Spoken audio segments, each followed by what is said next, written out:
Oke, bismillahirrahmanirrahim. Assalamualaikum dan selamat pagi semua penonton dan murid-murid cikgu. Jadi cikgu sambung lagi pembelajaran darab tahun 4 di video episod yang ketiga ini. Dan cikgu harap ataupun cikgu rasa ini adalah episod yang terakhir untuk darab tahun 4 ya.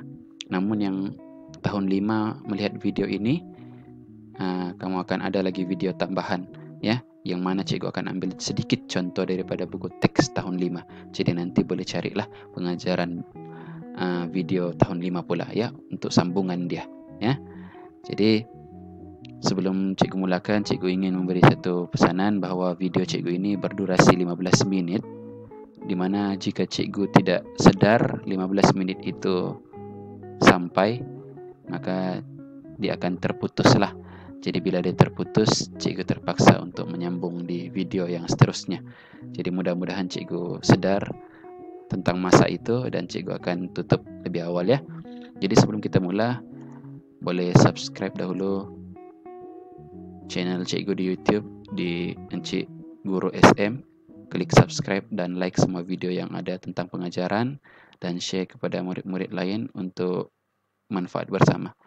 Juga untuk lebih tahu tentang sekolah cikgu, boleh like Facebook SK Ladang Binuang ya. Like di mana di situ semua penonton boleh melihat aktiviti dan info berkenaan sekolah cikgu, sekolah pedalaman di daerah Kunak Sabah ya. Jadi tanpa membuang masa, cikgu akan teruskan dengan episod yang ketiga ini. Masih lagi menggunakan buku teks tahun 4 ya. Kali ini kita akan rungkai kaitan darab dengan bahagi muka surat 46 ya. Jadi di sini cikgu akan rungkaikan. Okey, dalam tajuk darab ya, ada tentang kaitan darab dengan bahagi ya. Ya sama juga dengan perkaitan menggunakan anu ya. Anu. Murid-murid ada belajar tentang anu di topik tambah dan topik tolak. Okey. Jadi di sini cikgu ambil satu contoh mudah saja ya. Contoh mudah sebab sebagai pendedahan kepada murid-murid tahun 4. Jadi 2 darab dengan 5. Di sini kita terus darab saja untuk dapatkan jawapan di kotak biru ini. Dia akan jadi 10. Okey. Yang menjadi kesulitan adalah bila 2 darab tempat kosong sama dengan 10. Dia tidak bagi soalan, tapi dia bagi jawapan. Jadi di sini murid kena ingat satu syarat ya, satu syarat. Sama dengan ini adalah di tengah-tengah. Nombor di sebelah sini adalah dipanggil sebelah kiri sama dengan, nombor di sini adalah sebelah kanan sama dengan. Okey. Jadi dengan adanya soalan seperti ini, kita terpaksa menggunakan simbol anu. Okey. Anu itu boleh menjadi satu bentuk atau simbol, tapi cikgu lebih galakkan menggunakan huruf ya. Jadi kita letakkanlah huruf B. Okey. Jadi 2 darab B sama dengan 10. Apalah B? Apa jawapan di B? Okey, senang saja cara dia. Murid ambil anak panah, pindahkan nombor. Nombor pastikan jumpa dengan kawan dia nombor. Ini 10. Jadi kita bawalah 2 ini pindah ke sebelah. Sebelah kanan sama dengan. Sebab dia nombor kan. Kita mau tinggal huruf B saja di sini. Di sebelah kiri. Okey. Tapi ingat, bila darab, dia pindah merentasi sama dengan, dia akan bertukar menjadi bahagi. Okey, kita tengok contoh di sini ya.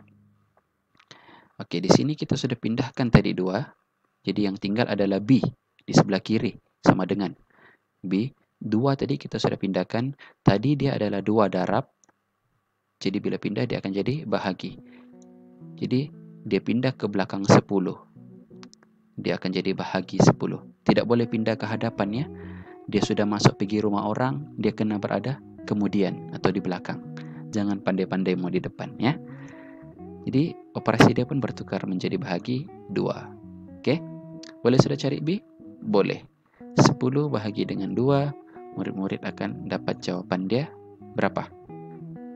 5. Okey, murid-murid boleh kiralah menggunakan bentuk lazim ya. Jadi kalau murid rasa kenapa macam lain cikgu? Jawapan pula di depan, soalan pula di belakang. Okey, murid ubah dia punya susunan. Ubah seperti ini. Tukar tempat sejak ini semua bawa ke depan dan ini bawa ke belakang. Jadi dia akan jadi 10 bahagi 2 sama dengan 5. Okey. Tapi dalam ujian, jika murid jawab sampai di sini pun sudah dikira betul. Okey. Biarpun tidak menukar susunan nombor. Okey. Okey, kita teruskan lagi dengan contoh yang seterusnya. Kali ini kotak yang kosong pula di depan. Darab 5 sama dengan 10. Okey. Dia bagi jawapan, dia bagi soalan, dan dia bagi tempat kosong. Jadi kita gunakan anu, kita letaklah anu dia C. Okey. Jadi ingat, nombor kena jumpa dengan nombor. Biarkan huruf tinggal sendiri di sebelah kiri. Sebelah kiri sama dengan. Jadi kita bawa lah nombor 5 ini ke belakang 10. Ingat, ke belakang, jangan pandai-pandai mau pergi depan. Masuk rumah orang, kena di belakang lah dia ya duduk. Jangan mau duduk di depan pula. Okey.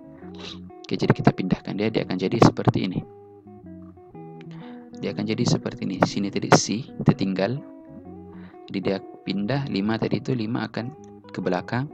Operasi dia menjadi bahagi. Sebab di sini dia darab. Jadi bila pindah pergi sebelah kanan sama dengan dia akan jadi bahagi. Boleh sudah cari C? Boleh. 10 bahagi 5, murid-murid akan dapat jawapan 2. Boleh cubalah guna bentuk lazim ya. Dapat jawapan 2. Dan jika tidak berpuas hati dengan susunan, sama juga macam tadi, boleh ubah susunan mereka. 10 bahagi 5 sama dengan 2. Okey. Itulah dia perkaitan darab dengan bahagi. Okey. Cikgu harap jelas, dan jika tidak jelas, boleh ulang semula. Okey, kita teruskan lagi dengan penyelesaian masalah darab melalui buku teks tahun 4. Ya. Jadi cikgu ambil soalan-soalan ini daripada buku teks tahun 4 di muka surat ini. Muka surat 49. Soalan asuh minda C. Cikgu ambil yang ini ya. Kita bincang sama-sama. Okey, dalam penyelesaian masalah, paling penting ialah murid dapat mengeluarkan maklumat. Kalau maklumat dia keluar betul, maka betullah dia punya kaedah dan penyelesaian yang seterusnya. Ya. Kalau salah maklumat, salahlah nanti dia penghujung dia. Okey. Jadi soalan dia, sebuah kilang perabot mendapat pesanan 114 buah kerusi untuk sebuah syarikat. Satu syarikat 114 kerusi dia pesan. Sebanyak 28 buah syarikat membuat pesanan yang sama. Berapakah jumlah pesanan kerusi? Senang. Tadi satu syarikat dia pesan 114. Kalau 28 syarikat, berapalah pesanan? Jadi kita gunakan darab. Sebagai peringatan murid tahun 4, 5 dan 6, bila darab, pastikan nombor yang besar berada di atas dulu ya, supaya mudah untuk kita mendarab. Ya, jangan letak nombor yang kecil di atas. Okey. Jadi kita di sini ada darab, nombor darab dengan 2 digit. Kita sudah belajar di episod 1 dan episod 2. Bila darab dengan 2 digit, dia akan ada 2 tingkat penambahan sebelum sampai ke jawapan. Okey, boleh kita darab? Mari kita darab untuk cari pesanan semua kerusi. 4 darab 8, 32. 2 kita naikkan 3. 1 darab 8, 8 tambah 3, 11. Kita naikkan 1. 1 darab 8, 8 tambah 1, 9. Ada lagi jawapan ingin didarab dengan 8? Tidak ada. Jadi kita darab pula 2 ini. Semua nombor darab dengan 2. 4 darab 2, 8. 1 darab 2, 2. 1 darab 2 lagi 2. Okey, tidak ada lagi nombor yang ingin didarab? Tidak ada. Jadi kita tambahkanlah semua ini. Dia akan dapat 2, 1 tambah 8, 9. 9 tambah 2, 11 naik 1. 1 tambah 2, dia akan jadi 3. Jadi jumlah pesanan kerusi bagi 28 syarikat ialah sebanyak 3,192. Itulah ya. Itulah dia jumlah yang dipesan oleh syarikat itu. Jadi mudah. Bila kita dapat keluarkan maklumat dengan betul, insya-Allah kita punya jalan kira pun akan menjadi betul. Okey? Jadi untuk tahun 4 sudah selesai. Cikgu tunjuk ajar melalui buku teks tahun 4. bagi murid tahun 5 kita akan ada satu episod khas atau 2 episod khas untuk kita tambah sikit ilmu tentang ilmu tahun 5, dan cikgu akan gunakan buku teks tahun 5 pula untuk ambil contoh-contoh dia.